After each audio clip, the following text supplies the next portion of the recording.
And I think that speaks to not only making government efficient, it's really changing the mindset of the whole country.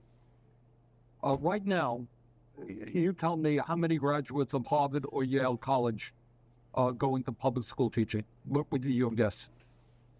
That go into public school teaching? Yeah. Oh gosh, I mean, I would think it's incredibly small. I would think it's 3% or less. All right, I think that's true.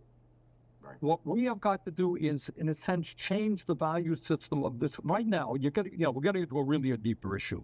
We talk about oligarchy, which is the reality. You have three people in America who have more wealth than the bottom half of America. You got more concentration of ownership today than we've ever had. And you got billionaires buying elections. You add that up, that is oligarchy. All right? And then what you got is, okay, John, you're raising a kid.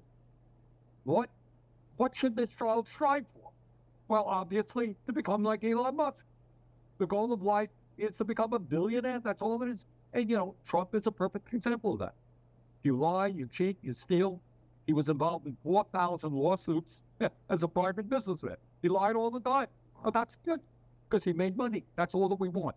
Turn on the goddamn television. You can't watch a program without being flooded with ads, right? All right.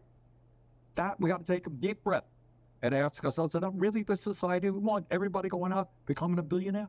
Or maybe, how do we work together to create a good healthcare system? How do you come into teaching? We respect you. We love you because you're teaching kindergarten kids. That's important. You're respected. You're well paid.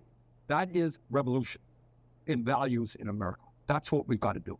No question, because it's, well, listen, we pay lip service to essential workers. There's probably no worse phrase to be called than an essential worker, because what that probably means is if they call you essential, they're underpaying you and overutilizing you, and you're not getting the advantage.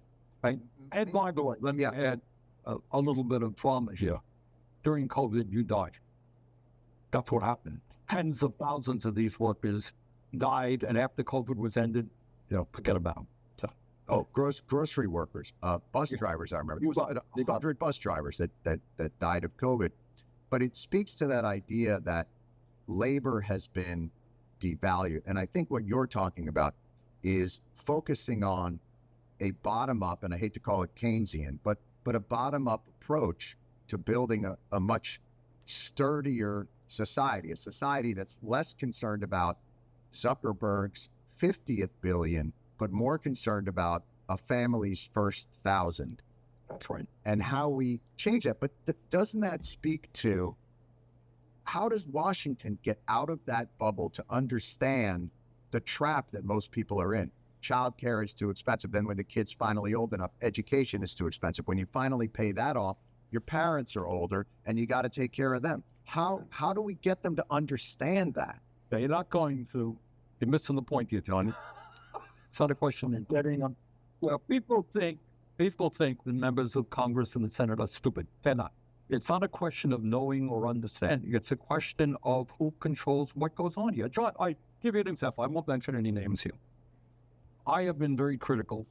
I don't know what your view is of what Netanyahu has been doing in Gaza. Okay, brother, preaching to the I would say choir, but you and I both probably had to go to a synagogue, so I don't know what I'm preaching to the cantor. Okay, good. Yeah, I introduced legislation that would stop arms sales to Netanyahu.